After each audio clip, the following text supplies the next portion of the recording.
I don't think you guys understand what Grace Mondlane did last night. That babe basically looked at the influencer industry and said, all these bitches is my sons. And I'm talking about Phoenix. This babe basically just said, if you think that you are the influencer that you are, do what I did at the standard that I did it at. And if you can't, bow down. Oba kwetsi bohle Grace Mondlane. Oba putile. I personally am looking forward to seeing how this is going to evolve the landscape in influencing, because at this point she is basically sitting at the top, baby, number one. And this is coming from somebody who is a retired agency creative director. If I was an influencer manager, I would be signing Grace Mondlane by the end of Biggie Itla. I would sign that girl up.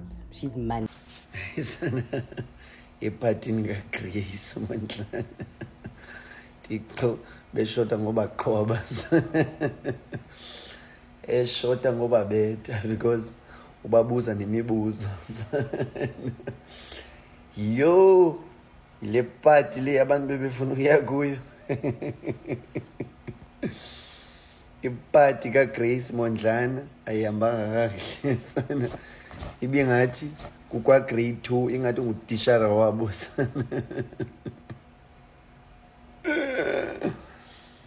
yo ngiyazithanda shame izinto keske umuntu wahlala kokwabo wasela iOros umuntu wahlala kokwabo wasela iOros nakunto ba makayonyiswa nguGrace. Yabona lento leyo kuba i-content creator iyadinga lento leyo ukuthi ube nawo amasenti, yes. Ngoba cabanga-ke sekuthiwa uGrace-ke manje ukufakela le-invite uthokoza lapha kule ye-end party yakhe. Uza kanjani unje? Angazi nokuthi style abantu lesi. Ingqephu bekade idliwe lapha yana ngiyazi. Uza kanjani uhlezi ula isonto namhlanje ibinini lento kaGrace ibingomgqibelo kodwa ngihlezi ngila mina njalo ngila ufika nini lapha yana ingqephu uzoyithatha phi ngoba ngenazo nje ngisho impahla nje zokuswenka ngihlale ngila so nje ngihlele nje ngiyabuka nje ngendlela ingqephu ibidliwe kule phathi kaGrace. Abahle abantu kokulwami uyabona vele ukuthi kahle kahle lento ye-content creation iyadinga ukuthi ube namasenti ngoba come to think of usutholile i-invite uzofika uthini lapha yana unjena hayi angiyazi into enje bengebahle hey angiyazi into enje unanetimu amatimu akhona konomunye ngeke ngambona eyothungisa ingqephu ka-8,000 ngoba nje ibalance ithi 00 bra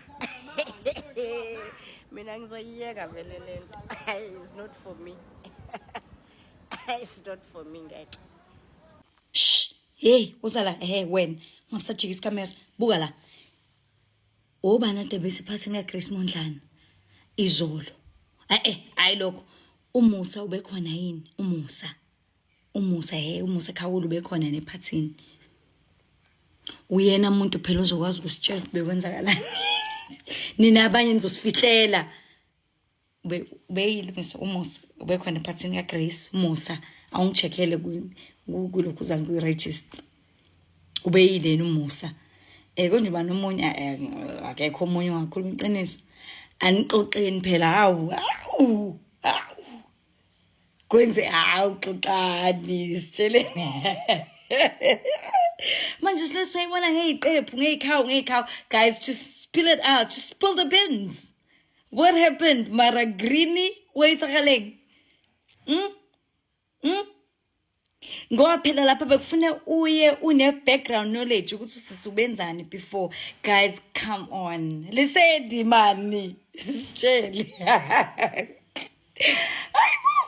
uyamajini ephathini udonsa esikoleni imani. Okay, ngiyaxolisa vele mina lokho engibona vele yabo bengibona iqephu mhlambe what I saw is not exactly what happened. Anixoxeni anisixoxeleni ba hawu nina axoxani hayibo kwenzekeni kwaGrace.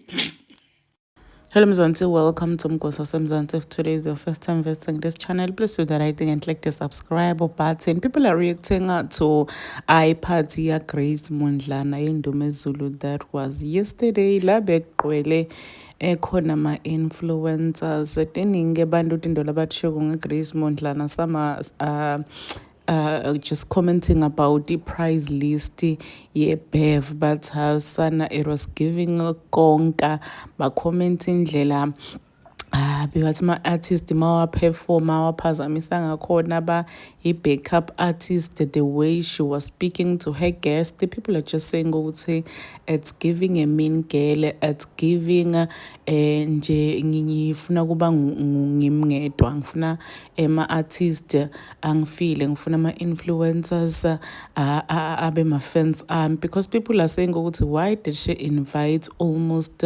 80% or 90% of ma-influencers, uvele wathena onke ma-influencers ala Mzansi into being her fans. So bantu abaningi bayasho nje ukuthi cha leya party it was giving njena khona into of some are complaining about the fact that bekababuta ama-questions ngathi kusesikolweni ngathi ka-grade R abatshela ukuthi abathule. Hey, people are just saying ukuthi uGrace she's a mean girl, and people are saying ukuthi uLerato Nxumalo beka right, or she was definitely right about this girl. Please do comment what you think below down on the comment section. Don't forget to hit the notification bell. I will see you on the next one. I'm signing out. Goodbye.